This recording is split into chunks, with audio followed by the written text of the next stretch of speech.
Hello, I'm standing here today in a road called Careve Road in Calais in County Donegal, and directly behind me is the cottage where my great great grandfather Thomas Wright was born. He left this cottage over 137 years ago to go into Londonderry, Stroke Derry. He then, in 1880, brought the Salvation Army into the town of Derry, Londonderry, where it still is there today, so he is highly cherished in the Salvation Army's ranks across the world. He was one of the founding 7 members of the army when they met at the first meeting in the Diamond all those years ago.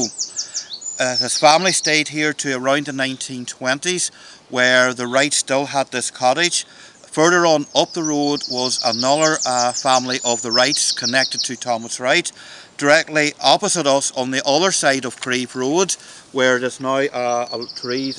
wooded area, this was owned by Jane Wright, the cousin of John Wright, father of Thomas Wright, which is now, she had a thrashing mill in this area, and this whole land was owned at one time by the Earl of Wicklow, but when the Land Act came in the mid 1850s, he bequeathed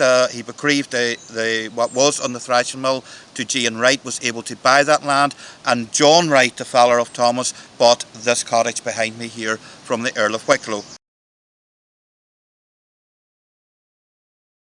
I'm Keith Wright, Director of Foyle Family History Centre, and when you're in this area, why don't you just call up the road to Moray Heritage Centre in the Moray area, where there is a lovely Presbyterian church called Moray Presbyterian Church, and you'll find a welcome in the Heritage Centre for your travels.